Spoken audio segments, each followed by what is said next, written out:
우리가 살아가는 인생길이라고 하는 것이 불안정합니다.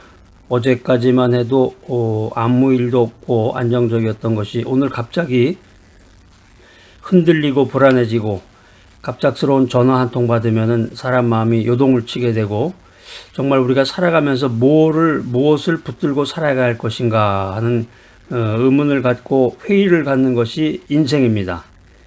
매일마다 아침에 일어나서 오늘 동기부여를 받고 오늘을 정말 행복하고 기쁘고 보람있게 살아야 되겠구나, 이런 자신감을 가져야 되는데, 청년기를 보내고 사회에서 장년으로서 열심히 일을 하다가 이제 은퇴해서 노년을 준비한다. 이제 앞으로 나의 인생은 어디를 향해서 나아갈 것인가, 이런저런 막연한 생각을 가지고 살아가는 것이 우리들의 인생입니다. 그래서 우리 신앙인들, 믿음의 사람들에게는 오직 말씀, 오직 기도 이외에는 아무것도 없습니다.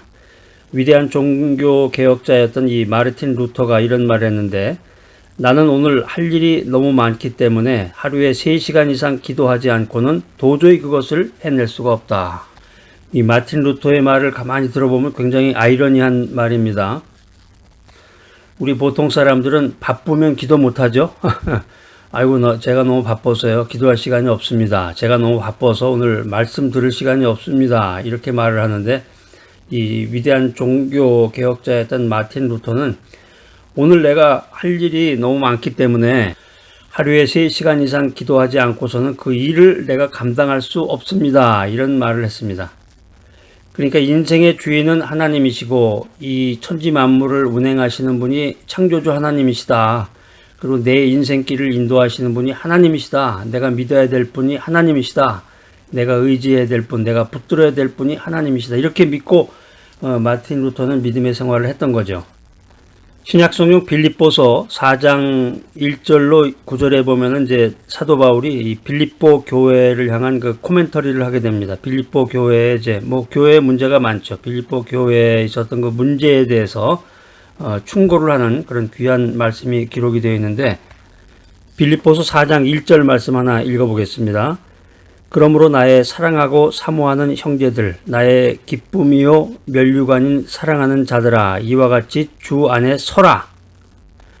여기 이제 마지막에 서라라는 이 말은 이제 적의 사전적인 의미는 뭐냐면은 적의 맹렬한 공격 중에서도 끝까지 진지를 사수하는 것, 이것을 이제 서라는 표현으로 헬라어 스테케테라는 말인데요.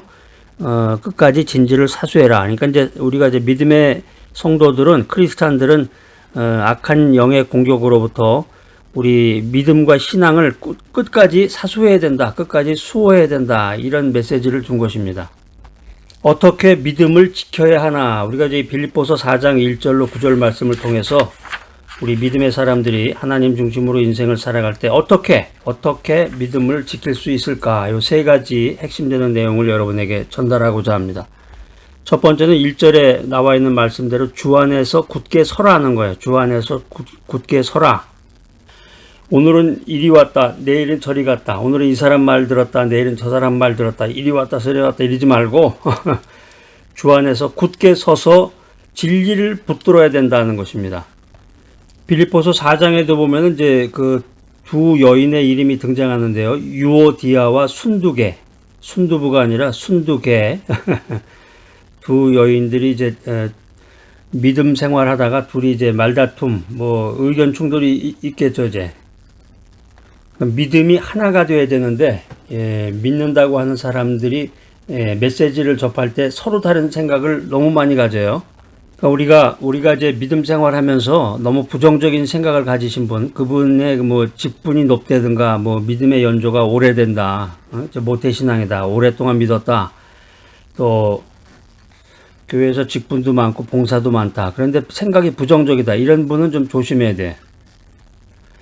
매사에 부정적인 이야기를 하다 보면은 시험에 들기가 쉽죠. 우리가 믿음 생활을 통해서 승리의 면류관을 받아야 되는데, 그러기 위해서는 주 안에서 굳게 서야 된다. 주 안에서 굳게 서야 된다라고 하는 것입니다. 반석이신 예수 그리스도 위에서 믿음으로 기도하면서 늘 말씀을 묵상하면서 주 안에서 굳게 서라. 그러니까 이제 환경이 우리가 살다 보면 이 인생 환경이라는 게 쉽지 않은 거예요. 어제까지만 해도 건강하시던 부모님이 갑자기 몸이 아프다고 연락이 온다든가, 또 친척이나 주변에 있는 사람들로부터 무슨 연락을 받게 됐을 때 이 마음이 막 흔들리잖아요. 흔들흔들. 내 몸이 멀쩡하다가도 갑자기 이제 다리가 관절염으로 다리가 아픈다든가, 아침에 잠을 자고 일어나는데 왠지 몸이 이상하다든가, 이런 환경적인 악조건 속에서도 우리의 믿음이 흔들리면 안 된다. 믿음이 흔들리면 안 된다. 내가 기도했던 것, 내가 기도로 서원했던 것, 또 주 안에서 목표를 삼았던 것, 하나님께 영광을 돌리고자 생각하고 약속했던 것, 그것을 꼭 지켜나가야 되는 거예요. 여기에 믿음의 사람이냐 세상에 속한 사람이냐가 분명히 구분이 되는 것입니다. 그래서 말씀 듣고 은혜 받았어요 이렇게 이야기하는 사람도 가만히 이렇게 지켜보면은 그 사람의 가는 길이 궁극적으로 어디인지, 구원받은 사람인지 멸망할 사람인지가 본인이 스스로 그것을 증명을 합니다.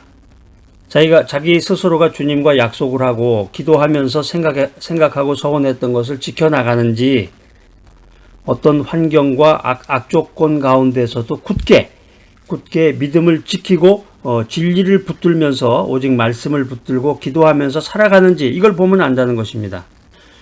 그래서 우리가 믿음 생활하면서도 여기 지금 빌립보서 4장에 나오는 그 두 여인 유오디아와 순두계의 그 다툼 이야기가 나오는데, 이 두 여인의 그 이야기 사례처럼 부정적인 생각을 갖거나 온전한 믿음이 아니라 삐딱한 믿음을 가지고 생활하는 사람들은 경계해야 됩니다. 그 사람으로 인해서 내가 실족할 수 있고, 그 사람으로 인해서 내가 시험에 들 수가 있고, 그 사람으로 인해서 내가 진리의 길에서 벗어날 수가 있는 것입니다. 그래서 사도 바울은 빌립보서 4장 1절에서 주 안에서 굳게 서서 진리를 붙들어라 우리들에게 이렇게 권면의 말씀을 주고 있습니다. 그 다음 두 번째는 주 안에서 기뻐하라. 이제 4절 말씀 한번 읽어보겠습니다. 빌립보서 4장 4절 시작. 주 안에서 항상 기뻐하라. 내가 다시 말하노니 기뻐하라. 주 안에서 기뻐하라. 기뻐하라는 말이 이제 두 번이나 4절에 등장하는데, 특별히 항상 기뻐하라. always, 항상 기뻐하라. 근데 이게 이제 사도 바울이 이 말을 할 때 당시에 그 환경을 좀 잠깐 우리가 살펴보면은, 이 사도 바울이 이 말을 할 때 옥에 갇혀 있을 때예요. 환경이 옥에 갇혀 있을 때인데, 여러분 뭐 그런 경험을 보통 사람은 갖기가 힘들겠지만 하여튼 그 굉장히 나쁜 환경이라고 생각했을 때, 사도 바울이 이제 옥에 갇힌 것처럼 자기의 그 육신이 제약이 되고 굉장히 나쁜 환경이었을 때 남에게 기뻐하라, 전화를 통해 가지고 기뻐해라, 그런 말 할 수 있겠어요? 자기 자신이 얼굴이 막 죽을 상이 돼 가지고 인상을 쓰고 있는 판일 텐데, 옥중에 갇혀있던 사도 바울이 주 안에서 기뻐하라, 이런 메시지를 우리들에게 주고 있습니다. 그러니까 어떤 환경, 어떤 열악한 환경 가운데에서도 인생길이 어떤 길로 가든지 간에 항상 기쁨을 유지해야 된다. 그러니까 우리 이 믿음의 사람들의, 크리스찬들의 기쁨이라고 하는 것은 세상 사람들이 경험하는 이 기쁨과는 차원이 다른 것이라는 거죠. 왜냐하면 환난 가운데에서도 기뻐할 수 있는 기쁨이다라는 것입니다. 우리 믿음의 사람들이 경험하는 기쁨이라고 하는 것은 환난 중에서도 경험할 수 있는 기쁨인데, 환난 가운데에서도 우리가 예수 그리스도의 함께하심, 임재와 예수 그리스도의 위로하심을 경험할 수 있다. 그래서 영원한 영광을 사모하는 마음을 갖고서 믿음으로 기쁨을 유지할 수 있다라고 하는 것입니다. 할렐루야. 우리 크리스찬들의 이 기쁨이라고 하는 것은 친절과 관용을 낳게 됩니다. 그래서 말을 할 때 가급적이면 가시가 돋친 말 하지 마시고 부드럽고 친절한 말, 그리고 남에게 관용을 베푸는 그 태도를 유지해야 됩니다. 그래서 믿음의 사람들은 친절과 관용을 계속해서 베풀어서 선한 행실을 사람들에게 알려야 됩니다. 인생살이 하면서 어렵고 힘들고 쓰나미와 같은 그런 고난이 몰아닥치고 갑자기 내 몸에 이상이 생겼을 때 모든 일에 감사하는 마음으로 모든 일에 기쁨을 유지하면서 오직 기도와 간구, 말씀 묵상을 통해서 하나님께 소원을 아뢰어야 되겠습니다. 기도해야 됩니다. 그러면 놀라우신 하나님의 평화와 하나님의 능력이 나의 부족한 의지를 초월해서 역사하시고 지배하시게 됩니다. 살아가면서 염려하고 근심하는 것은 하나님이 주신 것이 아니고 인간을 파멸로 이끄는 것입니다. 주 안에서 기뻐하라. 이 기쁨이야말로 성령의 열매고 우리 믿음의 사람들을 날마다 새롭게 하는 원동력이 됩니다. 어떻게 믿음을 지켜야 하나? 첫 번째 뭐라고 그랬어요? 주 안에서 굳게 서라. 1절 말씀. 두 번째는 주 안에서 기뻐하라. 4절 말씀. 마지막 세 번째 진리를 행하라. 9절 말씀인데 빌립보서 4장 9절 말씀 읽어보겠습니다. 자, 시작. 너희는 내게 배우고 받고 듣고 본 바를 행하라. 그리하면 평강의 하나님이 너희와 함께 계시리라. 성경 메시지를 듣고 성경을 읽으면서 배우고 듣고 본 바를 행해야 되겠습니다. 그러니까 기독교 신앙이라고 하는 것은 취미가 아니고 예전에 어떤 그 학생이 그 신상 기록이라고 그러나요? 그 외부 학교에서 이렇게 써내는 거 있잖아요. 거기에 취미가 뭡니까? 특기가 뭡니까? 예전에 그거 많이 썼는데 취미란에다가 기독교라고 썼다고 그래요. 어떤 학생이. 여러분들은 그 기독교 신앙을 취미 삼아 믿는 것은 아닌지 아파트 그 화원에다가 베란다에다가 그 화초 키우듯이 말씀 듣고 기도하는 것을 취미 삼아 그렇게 하시는 분이 있는지 모르겠습니다. 배우고 듣고 본 바를 행해야 됩니다. 야고보서 신약성경 야고보서 2장 26절에 보면은 행함이 없는 믿음은 죽은 믿음이다 이런 말씀이 있습니다. 행함이 없으면 믿음 생활하는데 행하지 않는다. 제가 조금 전에 말씀드린 것처럼 이 기독교 신앙 성경 말씀 보는 것을 그냥 취미 삼아 그냥 들으면은 마음에 수양이 되는 것 같아서 듣는다. 이거 아무런 소용이 없는 거예요. 죽은 거예요. 이게 죽은 믿음이라는 거죠. 행하라. 보고 듣고 본 바를 배우고 듣고 본 바를 행하라. 믿음의 사람들은 무엇에든지 참된 것, 무엇에든지 경건한 것, 의로운 것, 거룩한 것, 사랑할 만한 것, 또 우아한 것, 덕이 되는 것, 칭찬할 만한 것들만 생각하고 행동해야 된다라고 하는 것입니다. 여기 8절에 자세하게 그 말이 나와 있는데 여러분 빌립보서 4장 8절 한번 찾아보세요. 4장 8절에 자세하게 나와 있네요. 곧 제가 지금 말씀드린 내용들이 거기 4장 8절에 자세하게 기록이 되어 있는데 데살로니가 전서 5장 22절에도 보면은 적극적으로 우리가 믿음 생활하면서 선을 추구해야 된다. 그리고 모든 악은 모양이라도 버려야 된다. 이런 말씀이 기록이 되어 있습니다. 그러니까 우리가 부정적인 생각하지 말고 긍정적이고 적극적인 믿음을 가지고 행동하는 신앙을 가져야 되겠습니다. 우리가 예수를 그리스도로 고백하고 예수를 믿는다고 하면서도 불법을 행하고 불의를 행함으로써 이웃과 사회에 대해서 덕을 끼치지 못한다고 하면은 이 진리의 말씀이 굉장히 무의미한 것이 되는 것입니다.